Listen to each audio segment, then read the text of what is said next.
Shalom, shalom frères et sœurs en Christ et bienvenue à la rhapsodie du mercredi 10 août 2022.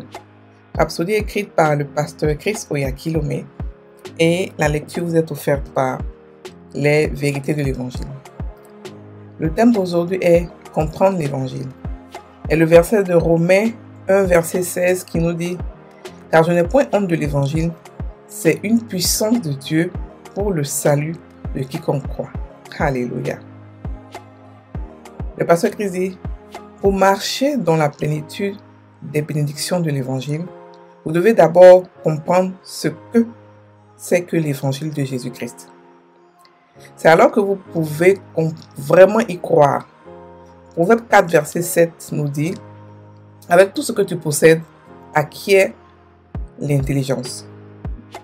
Fin du verset. Comprendre l'évangile est si important. Paul a dit dans Romains 1 verset 16, « Car je n'ai point honte de l'évangile. C'est une puissance de Dieu pour le salut de quiconque croit, du juif premièrement, puis du grec. » Alléluia. Alors qu'est-ce que l'évangile? En un mot, c'est la parole de Dieu concernant Jésus-Christ, qui il est et sa mission, ce qu'il est venu faire. Avoir cette compréhension est impératif pour vivre une vie chrétienne constamment victorieuse. Jésus a raconté la parabole du semeur qui est allé semer. Pendant qu'il semait, les graines sont tombées au bord du chemin et les oiseaux du ciel sont venus les prendre. Dans son interprétation, Jésus a dit que la semence est la parole de Dieu. Il a poursuivi en disant que les graines qui sont tombées au bord du chemin sont ceux qui entendent la parole de Dieu et ne la comprennent pas. Alors Satan vient immédiatement et enlève la parole qui a été semée dans leur cœur. Et cela de Marc 4 verset 15. La parole est entrée dans leur cœur, mais parce qu'ils n'ont pas compris, le diable la leur a enlevé. Vous devez comprendre le message de l'évangile. Une fois que vous l'avez compris, vous êtes prêt pour la vie. Vous n'aurez jamais besoin d'un autre feu parce que vous avez compris le ministère du Saint-Esprit dans votre vie. Pas étonnant que l'Esprit prie à travers Paul dans Éphésiens 1 verset 18 qui dit qu'il illumine les yeux de votre cœur pour que vous sachiez quelle est l'espérance qui s'attache à son appel, quelle est la richesse de la gloire de son héritage qu'il réserve aux saints. Fin du verset. De temps en temps, affirmez que vous avez un cœur qui comprend et que les mystères de l'évangile sont dévoilés à votre esprit et que vous marchez chaque jour dans la plénitude des bénédictions de l'évangile. Alléluia.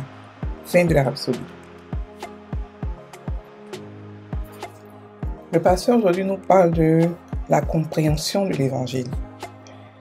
Il explique que pour marcher dans toutes les bénédictions que offre l'évangile, que offre Dieu, nous devons comprendre l'évangile de Jésus-Christ.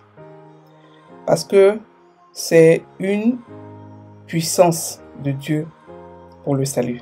C'est-à-dire que l'évangile est une démonstration de la puissance de Dieu. Alléluia.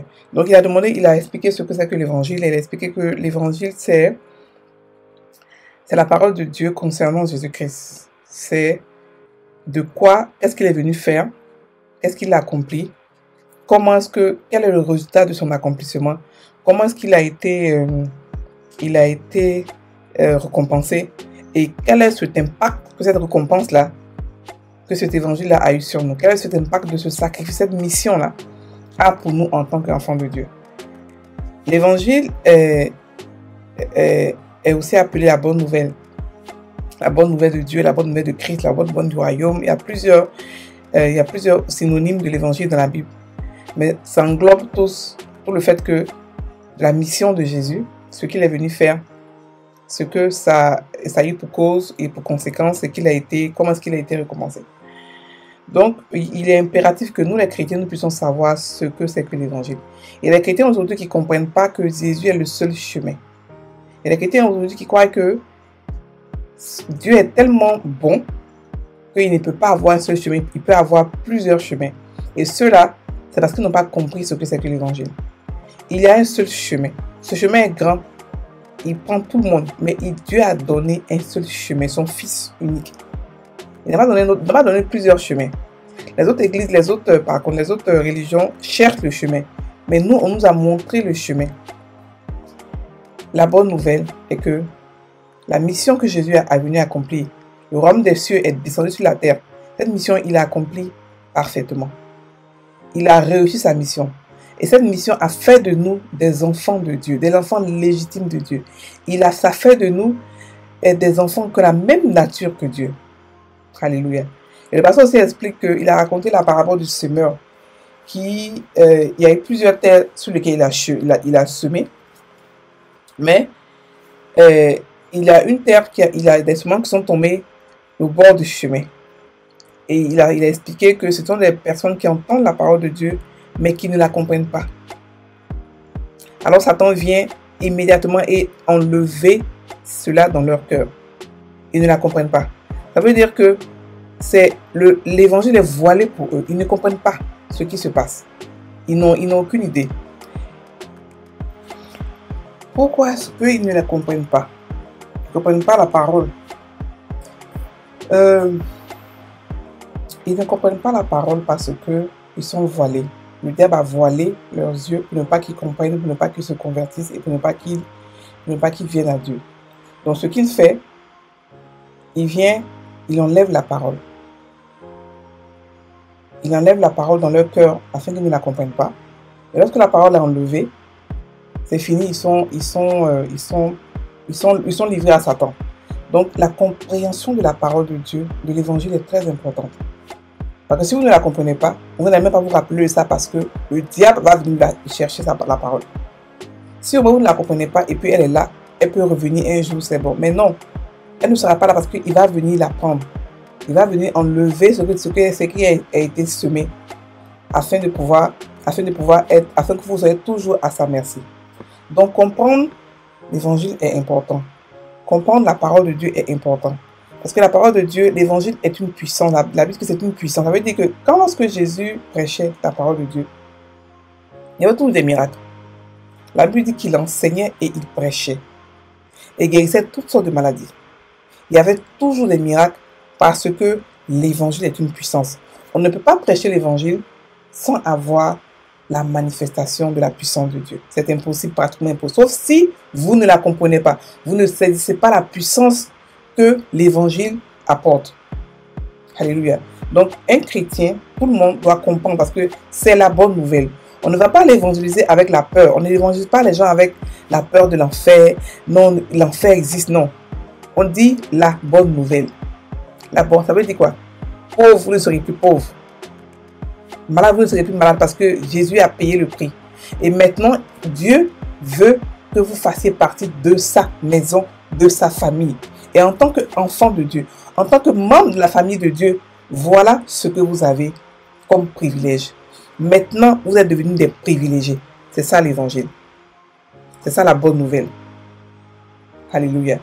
Donc, vous êtes différents. Vous avez maintenant le Saint-Esprit qui est avec vous, qui vous guide. Vous avez maintenant une autre manière de penser, une autre manière d'agir. Vous devez découvrir ce que vous êtes. Et c'est ça l'évangile, la bonne nouvelle.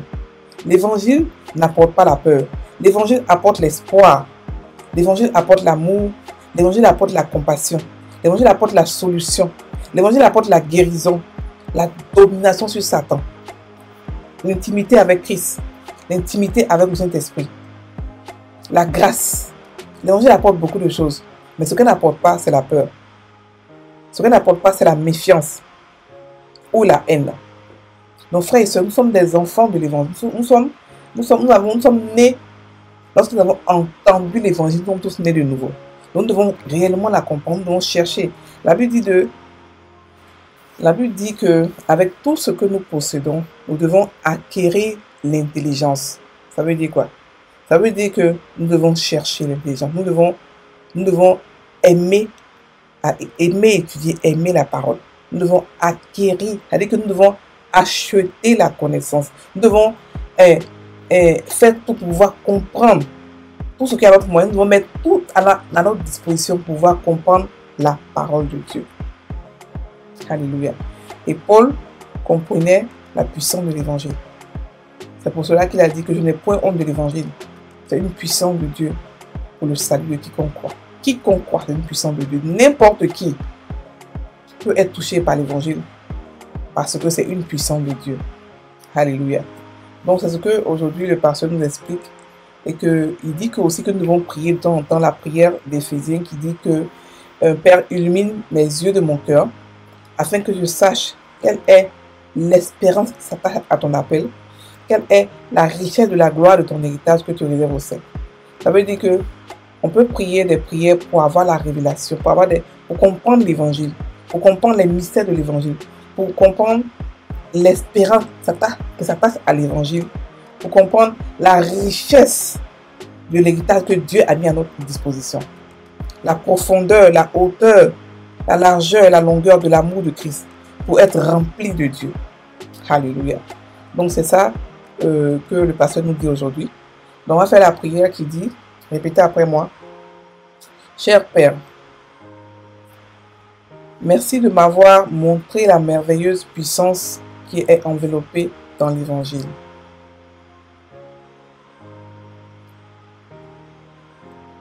Par ta parole, j'ai découvert les provisions glorieuses que j'ai en Jésus-Christ. Je suis né dans la gloire et je marche dans la victoire aujourd'hui et toujours. Et je suis inspiré pour partager cette bonne nouvelle avec tout le monde. Au nom de Jésus. Amen. Frères et sœurs en Christ, passez une très bonne journée. Soyez bénis.